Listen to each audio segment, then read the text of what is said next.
Assalamualaikum everyone and welcome to another episode of Great People TV with me, Ben Ibrahim, and our wonderful international co-host, Sylvia Friedman. Sylvia, how are you? What's going on in your part of the world? Oh, it's great. I mean, despite the pandemic, we're hanging in there, trying to stay happy and active. So I'm happy to talk with you and our next guest, Nabeel Ismeer.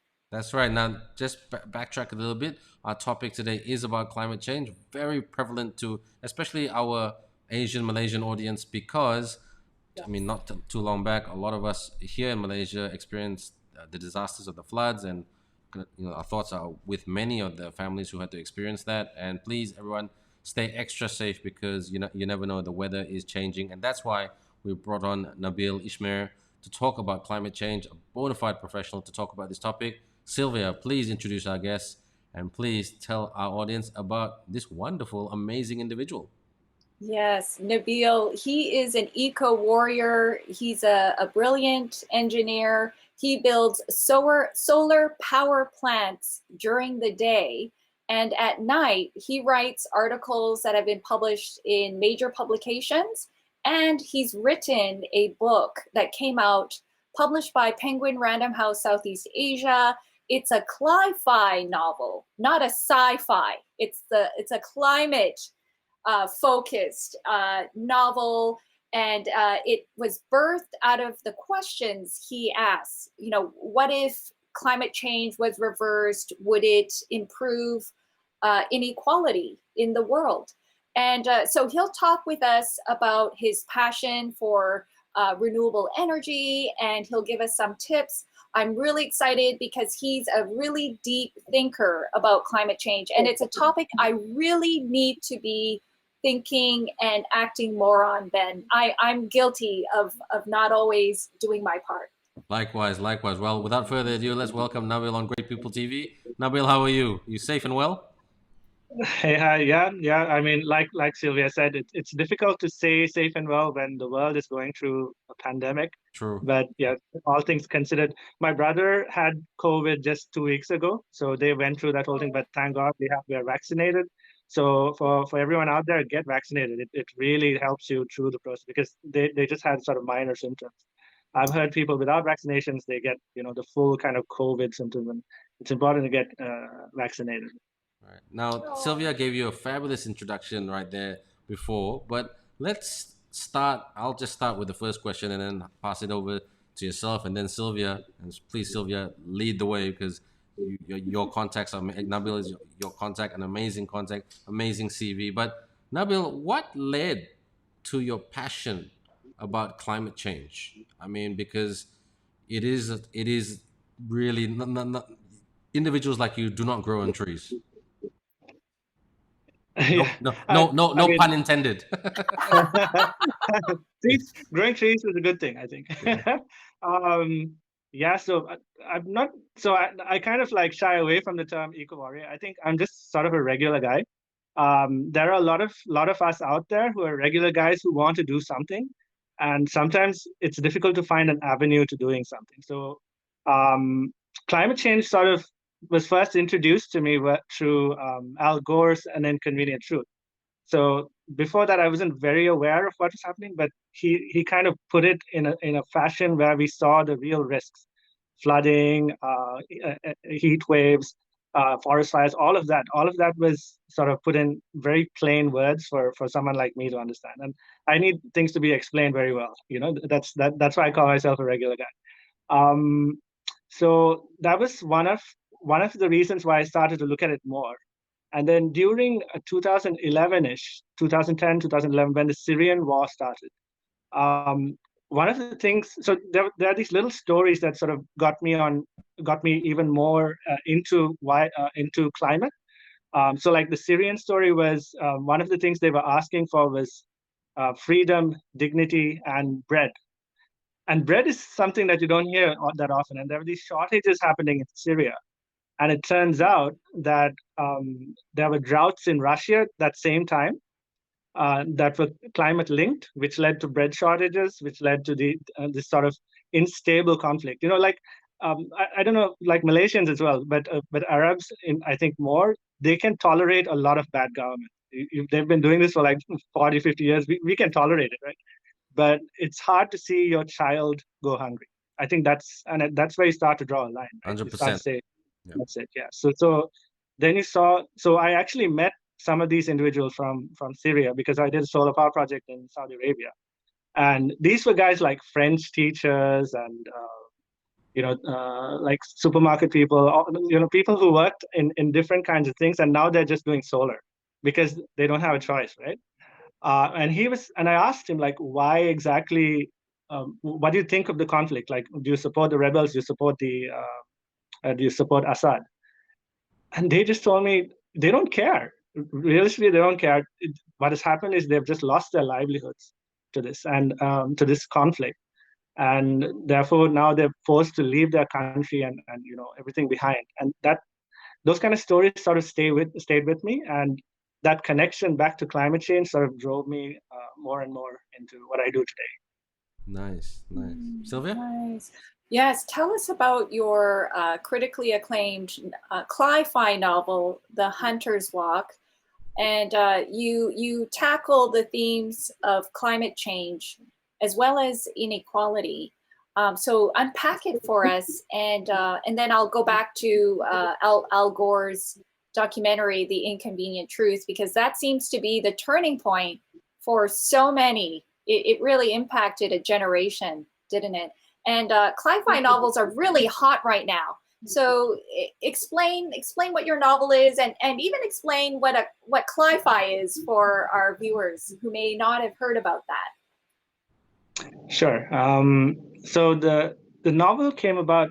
So I'm not like a writer by aspiration. I like to write articles and stuff like that. But what happened was in about 2009 when Barack Obama was elected, and then also in Sri Lanka, the Sri Lankan conflict, the civil war that we had for 30 years, that was ramping down. The question of race was something that I was thinking about. And then I suddenly started to think about skin color itself. Why is skin color such a divisive thing, right? But why do we have different skin color in the first place? And it turns out that about 50,000 years ago, our African ancestors migrated out of Africa and went northwards, where there was less ultraviolet light, and their skin adapted to survive out there. And that's the reason. It's not because we had to have different skin colors as part of the survival thing. We needed to lighten our skin so that we could live up in the northern cycle. So that was something that happened during the sort of the last ice age. So these things started to connect. So now you have these people going up from Africa, darker skin, maybe meeting lighter skin people up in the north.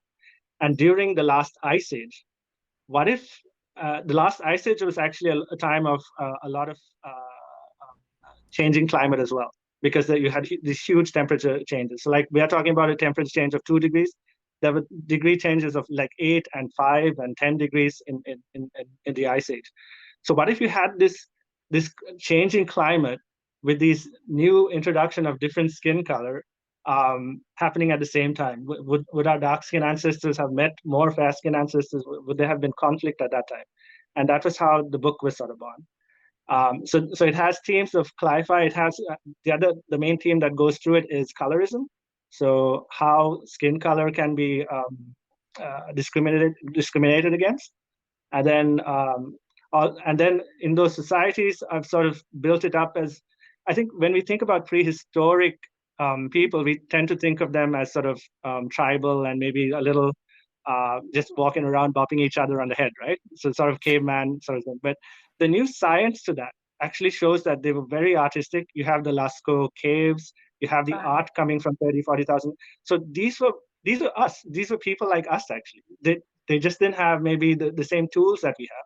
But you would have had a Leonardo da Vinci from that time, who was a forward thinker, who could think about things in art. And so that my protag is one of those characters. And he tries to lead them out of this this sort of discrimination context into a more diverse, inclusive world. And that's the Hunter's Walk.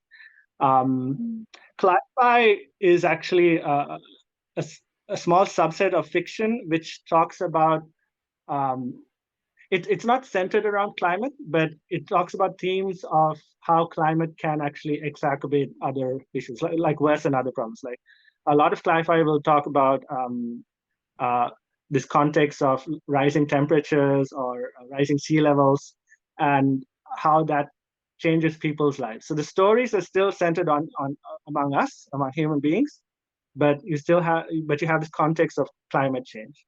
And the way I incorporated that into the Hunter's Walk was through the Ice Age. There was this huge change in temperatures, droughts, and there's even an introduction to snow in these drought-ridden areas. So how do the people deal with that? And that's Yeah. one of the things that I want to sort of answer. So we know how climate will affect the world in terms of rising sea levels and increasing temperatures. What I wanted to look at was how climate change would affect us. Would we be open to populist theories like racism or discrimination? Would women have to go back to would their rights be taken away, and they would have to focus on childbearing, etc. Because climate creates all of these kind of instabilities in our societies, and all those rights that our ancestors have fought for us, will that disappear suddenly because of Oh, this yeah. unstable?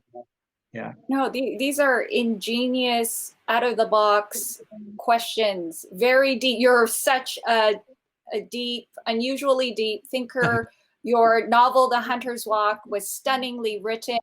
I'm almost finished, and it really is, a must read. What are the key takeaways that you want people to get, especially in regards to climate change? Like, do you want them to take action? I mean, this is an activist novel, is it not? Like, what do you want readers to, walk away with? I think, especially from a Cli-fi novel, I just want them to ask. I mean, it would be great. I think for me, there are two things to make a good book. One is it entertains you, and then the other one is it informs you. So on the informing part, I would like people to ask the question beyond what the science tells us. What about rising sea levels, about temperatures? I would ask, does it affect us? Does it really affect us? What can it actually do to us? Like our communities, if we lose our homeland to flooding, what does that mean? Does that mean that we will have to go somewhere as refugees? Would the new territory actually accept us as refugees? Would we be treated as the Syrians are being treated in Europe, for example? That image of that little boy who died on the shores, Ilan Kurdi, right? So that's the image that's in my head from the refugee issue. Climate change so if we let it go to 2 degrees, there are stats and forecasts that say the refugee crisis will increase to about 200 million. And right now we're dealing with about 5 million. Yeah. So in Syria, and then you have the Ukrainians and stuff like that. But 200 million people is just insane. And I don't know how we will. It is. It is. And Nabeel, closer to home, can you unpack and educate us on the flooding in Malaysia? How is that connected to climate change? Climate change is such a huge umbrella term. And I've read that partly it's because the ground, the dirt is so dried up that it can't really absorb the water like it used to, and that's related to the rising temperatures. I mean, but I'm an amateur compared to you. Same. Can you share with us, because the flooding victims in Malaysia are dear and close to my heart. I hope, if there's anyone watching, please give to those who've been affected, because they're still being affected even after the cameras are not shining on them. So Nabeel, teach us about how is the flooding which devastated parts of Malaysia, how is that related to the big topic of climate change? Yeah. So again, as I'm a regular guy as well. I'm not a climate scientist, right? So what I try to do is then read up from what climate scientists are actually telling us. So I think in the Malaysian context, there was a guy called Rene Sia, So Rene Siu. So he is actually working for the World Bank, and he's their climate advisor. And he explained it like this: if the Earth's temperature increases, then that increases the ability, the atmosphere's ability to hold moisture. And the atmosphere doesn't just take the water and then throw it. It has an ability to hold it. And the more it holds, the more chance it has to just suddenly let it go in something like the floods that we saw. So you have these 100-year floods, which are also related to like 100-year rainfall. So so technically these 100-year rainfalls are supposed to happen once in 100 years. But unfortunately, we've seen them twice in the last 2 years. So we had, I think, 2021 and recently 2021, 22. 5 people died the year before, but 50 people died this year. So you're seeing this sort of increase in the occurrence of these events. And the science is pretty clear on how it happens. And it's just more reason for us to act. Malaysia is actually a country which has ability to do a lot of renewable energy as well. So that's something that we've seen, especially the large-scale solar tenders in Malaysia. So that's a fantastic development, and I hope that just keeps going. And it could become a place where you're actually selling electricity to Singapore, for example. So that it's not just for your own consumption, but it becomes an economic advantage as well. So that's something maybe we can talk about as well later on. Yeah, But as part of the business, right. Go ahead, Ben. Nabil, I only have 2 major questions here because I like listening more than talking. My ears are bigger than my eyes, so I use that to my advantage. I use that to my advantage. So maybe like you could tell us. I mean, I know you've said you're not an expert and everything, but you've got really, really great insight into what really goes on, what we read in newspapers and on the blogs, and what's actually the actual truth. So when I was doing research to this topic, I mean, I know a little bit about climate change, generic stuff, but not deep stuff. So, 2 questions I want to ask you? The first question is, what are the attitudes of global leaders, CEOs, presidents, politicians in general about climate change? And the second part of that question is, like, if certain things are not addressed, will all the Hollywood movies come true the day after tomorrow?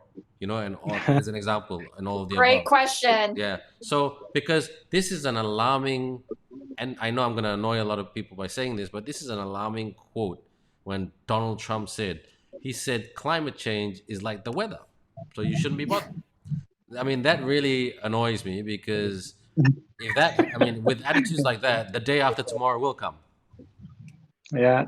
So I get annoyed by that as well, especially when you have these congressmen bring a snowball into Congress and say, "Hey, hang on, where's global warming? This is snow. It's just outside the Congress." Tell me about it. So it weirdly enough, in the 90s, you had even conservatives. So right now, most of the pushback in terms of governance is coming from the conservative side. Conservatives are people who are more business oriented. They tend to be a little more right wing ideology. So these guys are they used to be actually active on climate as well. So in the 90s, you could actually see them, people like George Bush, etc., who have ignorant views on everything else, but somehow they were actually quite active on climate. But I think during the 2000s, there was this great big push from kind of like the oil lobby. These things are always hard to prove because these are done sort of like through the lobbies and through sort of the usual conventional routes. It's not a direct line, right? No, it's not. It's not. Yeah. So you have the Heritage Group and all of these kind of right wing conservative movements, and they sort of focused on changing the conversation on climate change. So whether the first thing that they said was, is climate change real? So that went on for about 10 years. Then they said, okay, fine, it is real, but is there something we can do about it? And now we're at a stage where they're saying, yes, it's real, we must do something about it, but it's going to cost a lot of money. So where's the money going to come? So I think thankfully leaders have progressed to a point where it's still too slow, the change, but at least the mindset has changed to climate change is real and we have to do something about it. But now the question is, how do we try and finance it? The good thing that has happened while these guys are sort of delaying is things like renewables have really dropped in price. So wind power and solar power are the cheapest electricity you can have. So even in Malaysia, where you produce natural gas electricity, that costs around 4 to 5 cents. The recent LSS4 and LSS3 projects produce electricity at cheaper than that. So somewhere in about the same range, but slightly cheaper. So this price is going down further. And what countries like Malaysia and all should be doing is taking advantage of that. So because you have enough land, and if you use it in the right way, including things like agrivoltaics, etc., then you should be able to actually produce all the electricity that you need. Plus, maybe so coming back to your question from a government's point of view, I think there is positive movement. They're starting to Right. recognize the problem. Right. The issue now is there is still sort of the oil lobby and all these fossil fuel interests who are trying to muddy the waters in what we can do. And the first thing that we can do is stop using fossil fuels. That's the main. We need to stop that. So but go there are electric. Go electric. So your transport should be electrified. So that's something that Elon Musk has helped in, at least introduce us to that. But now you have much cheaper models coming in from South Korea and from China, etc. So already you have that's actually quite incredible to me. Every car company has a good lineup of electric cars now. I'm actually surprised. That I was a bit cynical that this is going to take another 20, 30 years. But they're actually all jumping on board because electric cars are actually better, right? They're faster, they're cleaner. So it just boggles my mind. There's this interesting fact, in the 1900s when cars came about, the first cars, there were actually more electric cars than fuel cars. I see internal combustion. So we started at a place where we had actually more electric cars, but then when Ford came with its assembly line, then those cars became much cheaper. So it was really an unfortunate sort of lemony snicket kind of thing, like where we could have gone electric much sooner, but it just unfortunate series of events. We ended up moving towards fossil fuels, and that's that has had other effects. But to your question, I think it's improving, and we are at a stage where we can enforce some changes. So the IPCC still says there are things that we can do, and that's the science part of it. So if we can listen to the scientists, listen to the IPCC, follow what they're telling us to do, then I think we can hopefully keep it down to 2 degrees Celsius.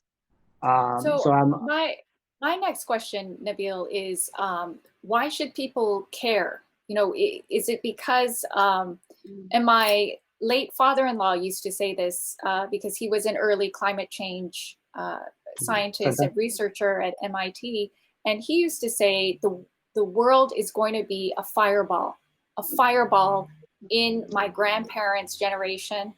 And then before he passed away a few years ago, I asked him again, because he was always concerned about the increasing temperature of the earth. And he seemed to suggest that it was going to happen even before the grandchildren's generation. And they're in their late 30s now. So why should people care about climate change?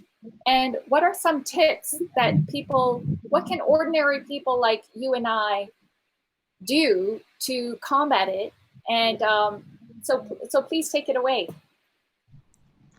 Yeah, so I think we are beginning to see the real effects. Maybe early on in the 2000s, we didn't see the additional hurricanes. We did not see the forest fires. We did not see the flooding that's going on because it was dispersed. And even though there was proof that it was climate change was playing a role in those, it's more prevalent now. So now you can actually see the kind of disasters that are happening, right? And also the knock-on effects of droughts, for example, in the Arab Spring. You can see those knock-on effects. This is now you're not believing your eyes. If you're still saying that climate is something that you don't have to care about, then this is beyond insanity. Like we're actually seeing the effects, and we know that it's happening, and this is why we should care about it. And that's why I like to try and look at the systems of stability. So you have the climate system, but over that you have our human systems, our economies, our transport system, our education system. Everything sits on a stable climate. There's an interesting graph that shows temperature over the last 2 million years, and you have the last ice age, and you can see that there's some wild fluctuations going on up till about 10,000 years ago, and 10,000 years ago it all stabilizes. It's a bit between 1 degree or something like that. So the reason why I'm finding this out is agriculture and human civilization started around 10,000 years ago. So our whole system of civilization is built on this idea of a stable climate. If we go back to the ice age, then we won't have the same kind of civilization that we have now. We won't have populations all over the world. We would be concentrated in a few places, maybe around the equatorial belt. You can't live on an ice sheet that's 2 kilometers thick. So that's why we should sort of think about it. But coming back to some of the earlier views, the Earth would become a fireball, etc.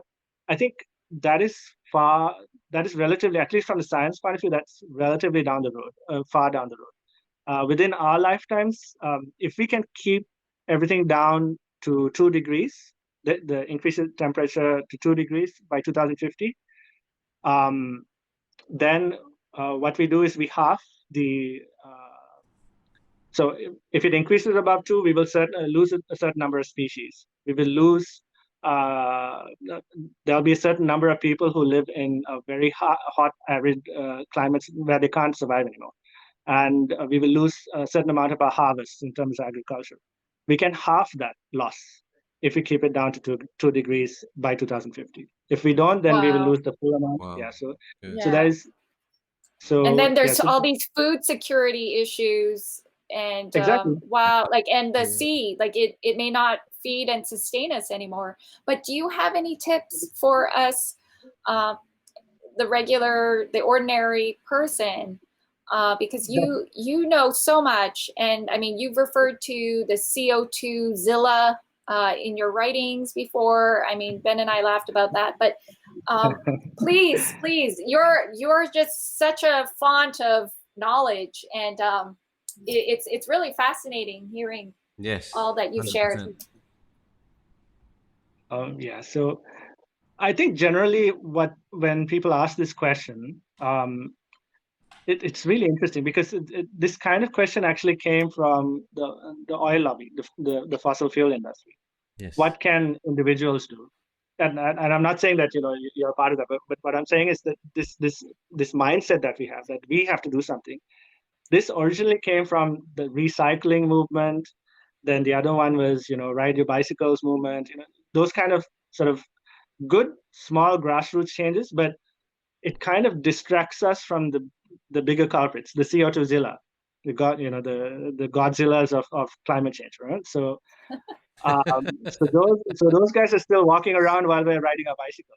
That doesn't make sense. We need to be dealing with Godzilla or CO2 Zilla, and those companies. So what I would structure it as an individual is really first focus on, if you're in a democratic country, vote for pro-climate representatives. Like I think in Malaysia we had a really good environmental minister, Yeo Bin Yi, right? Yeo Bin Yi, yeah. Cambridge graduate, knows all the science and politics behind it, literally.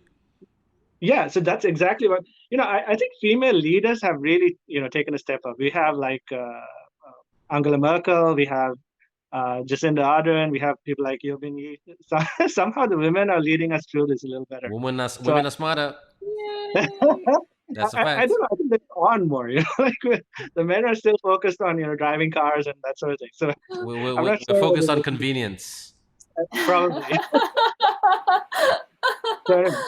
The first thing I would do is vote. Vote for people who are active on climate, because really the changes that we need to do are at a government level, at an institutional level.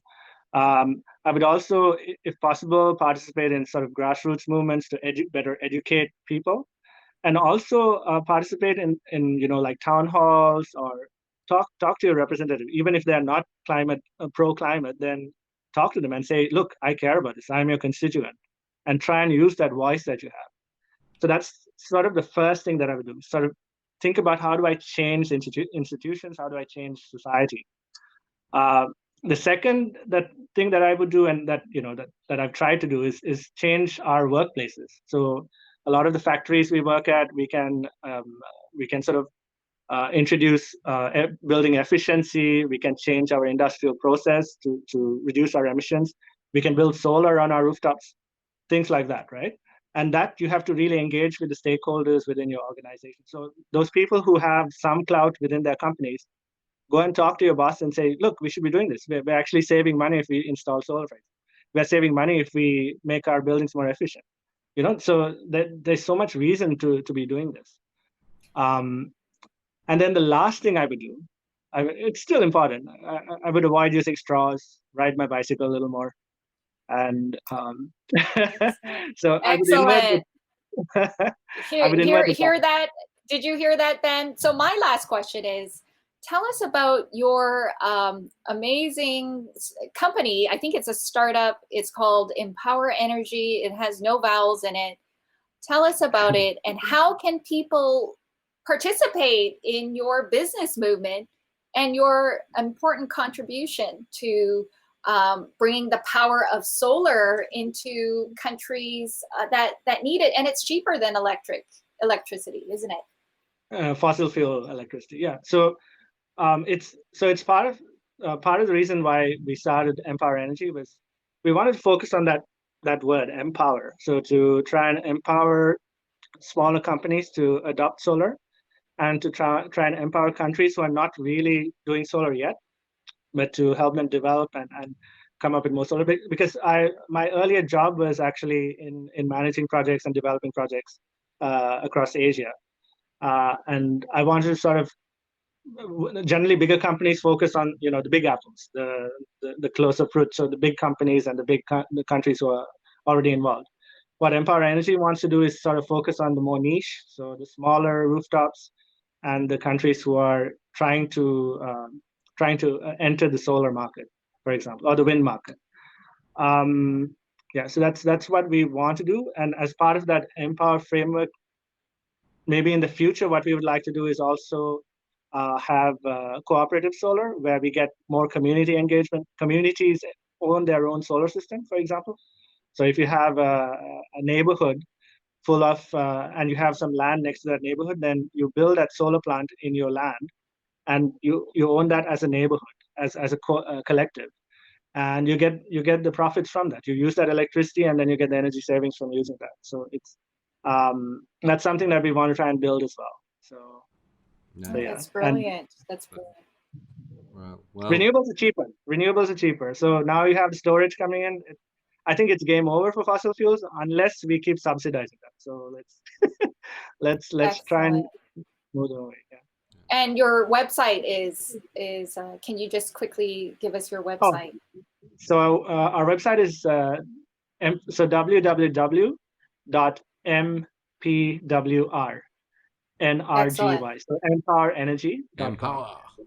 Yeah, so that's right. I tried to get the word empower, so that's probably where the name is. But it's very hard to get. And we live in an age where you have to pick names very selectively. Well, let me help you out with that, Nabeel. In terms of giving a plug and a shout out to the word empower, and I'll say that more in a minute. But before we do that, just want to wrap up this episode and say, sorry, Sylvia, no more questions, right? Or you got more? No, it's just been fascinating, and there's so much knowledge to process. Yeah. And I mean, I'm trying to use my recycle bag and reduce plastic every day. Yeah. And I try not to drive, or do the ride share or whatever. I mean, I'm trying to do my part, but I'm not I'm not good. I'm not consistent. No, I'm So like that is that as why well. you need to get governments to do it, because really a lot of this change is at an institutional level. It's not at our level. Yeah, true. And Okay. a good way to prove that is the pandemic. So the pandemic, we had 5% reduction in carbon emissions. 5%. Wow. So that's nothing. Amazing. Yeah, but it We were helps. thought that, It helps. but Yeah. it helps. But see, the idea is, if we ride our bikes more, if we don't go outside, if we don't go on holidays, then the emissions will drop, right? That's the idea, that the individual can do something. But it did nothing. It's 5%. It's good, but it's not the problem. We need to solve the Yeah. problem. So it's at an Yes. institutional level that Great the point. emissions are. Yeah. Well, Nabil, Great. you did a great These job. are not my points. These are climate activists. Those guys have raised it, and I'm just like Yeah. helping communicate it. That's Too humble. You're too humble. Too humble. But Nabil, you did a great. I mean, I know Sylvia is thinking the same thing. You did a great job today, explaining in very simple layman's terms about the challenges, the issues, the mindsets, and what more needs to be done. So thank you so much for that. And yeah, we really appreciate your explanation of it. So, and I mean, sorry to say goodbye, but anytime you do want to come back on Great People TV and say, oh, I'd love to. great stuff about what you're trying to do and what Empower is trying to do, Yes. please go ahead. Yes. And because you I mean, I know it's a cliche saying, be the change, you are the change, but you are literally the change. Yes. And we wish you, and that's the way that Great People TV like myself and Sylvia can support you on that journey and notion. So Nabil, thank you so much. And I just want to share this story with everybody before we leave today. I mean, it's really funny that Sylvia asked a brilliant question: what more needs to be done? Nabil, like a great person, explained it really well, and a great job explaining that. So great people. Like 20 years ago when I was at school, the science teacher, Mr. Gilbert, said, "Climate change. You guys got to do your part." He put a video on, and that person said, "What are you going to do about climate change? Have a shower with a friend." So we're like, oh, 15, 16-year-old boys going, what is that? So like, so I'm not going to encourage having a shower with a friend. What we will encourage, we being Great People TV, and on behalf of Nabil, we're going to encourage everybody to empower your friends to put pressure on the decision makers, like Nabil said, so governments can pull up their socks if they're not, or do more, because like Sylvia said, we're all living in a convenience bubble, and if we live in that convenience bubble, the Hollywood movies that we watched over the last 10-15 years will become a reality, which is we do not want to live in that, and maybe we will have to have a shower with a friend if that does happen. So, for other reasons. Lack of water. So Nabil, I'm glad I put a smile on your guys' face. Nabil, anytime you want to be back on the show, hit us up, my man. You'll be back on, because you're a great person and great people. Welcome. Thanks. You guys are very inspiring. Okay. Thank you, Nabeel. You're so brilliant. Thank you. Stay safe as best as you can. Okay. Thanks so much. Wow. Lot of food for thought to unpack. He's brilliant. I mean, I'm gonna put some pressure, write some letters today, I think, to climate. I really don't want to live in that world that the academics are saying we might if things are not done, Sylvia. Yes, for your kids and also for Matt's kids and the next generation. We've got to please add my name to those letters or emails. Yeah. And I need to start doing that as well. Well, you're on the CC list on that email, so don't you worry about that. And for other emails too.